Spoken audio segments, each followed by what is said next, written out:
Personal story segment tonight. Ann Coulter has a new column out today about the nuke situation in Japan, and here she is. The column is entitled "A Glowing Report on Radiation." Glowing radiation, very, very good. But you are not down on radiation poisoning. Well, it's not me. I'm citing a stunning number of physicists, and from the New York Times and the Times of London, there's a growing body of evidence that radiation in excess of what the government says are the minimum amounts you should be exposed to are actually good for you and reduce cases of cancer. The New York Times science section, for example, a few years ago reported on a study from Canada where all these women who had had tuberculosis got an inordinate number of chest x-rays. Well, their breast cancer rate was lower than the general population.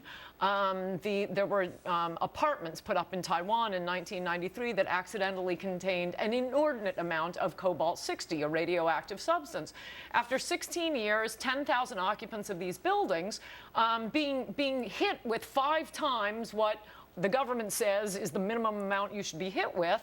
The number of cancer cases they had, there were about 10,000 occupants, was only 5 cases. Now, for the general population in that same age group, a group of 10,000 Taiwanese should have gotten about 170 cases of cancer. So why, if those things have happened, why isn't the established medical organizations or establishment saying that, you know, some kind of radiation can ward off infections? Why aren't they saying? Well, they are. They're not getting a lot of media attention for it. This guy, the coolest cat in my column is this Bernard Cohen at the University of Pittsburgh. He did a study of 90% of the counties in the U.S., and he looked at levels of radon, radioactive substance from the earth, and lung cancer rates. And they were inversely related so dramatically that it couldn't be explained by some cigarette radiation smoking. in the body acts as an agent to ward off cancer. That's what many scientists believe. As the New York Times science section has reported, it doesn't get press because... So by your account, we should all be heading for the nuclear reactor leaking and kind of sunbathing out there in front of... you know, come on. Well, interestingly, it's called hormesis, that's how it appears to be pronounced, I've only read about it, the beneficial effects of radiation. At a conference on hormesis at the University of Massachusetts a few years ago, the scientists come and talk about the beneficial effects of radiation. Then they went to a spa in Boulder, Montana, where people pay to go 85 feet into the ground, into a mine, in order to be exposed to excessive levels of radiation because they think it's good for you. But I want the audience to be very cautious about all this. It's all theoretical at this point. But the point is that the media will not report this. Of course not. Because A, it's not sensationalistic to say, oh, humans are going to have 2 heads, and B, it's an anti-nuclear power But I don't know if it would be responsible at this point to make that a hard news thing. It's okay to kick it around like we are. No, I think you should have some of these physicists on. Well, look, the one you had on last night was pretty copacetic about what's happened in Japan. Listen to my point.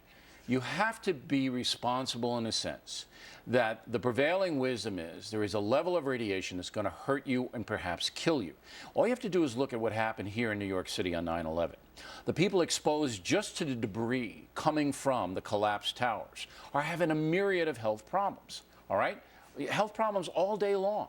And there's a variety of them. So you have to err on the side of caution. What you say may be true. There may be some doses of radiation that in a human body can ward off infection. But in something like this, you have to get the folks out of there. Okay, but and you have to report you have to report worst case scenario. But what you just described is not true. You say that what the scientific community says is that at some level radiation is bad for you. No, that is not what at least the news is reporting. Well, all you have they to look say is the tiniest drop of radiation is dangerous, and the point is that is absolutely not true. Some true. Radiation will kill you, as we saw in Hiroshima and Nagasaki when people were incinerated. The counter argument among the scientists, not among the journalists, among the scientists is there could be other complicating factors. Perhaps we're not counting correlations and not causations. It is not, this effect does not exist. All right. Provocative as usual, Ann. Thank you very much. Thank you. Plenty more ahead as the Factor moves along this evening. Reverend Wright back criticizing Barack Obama. Should anyone care?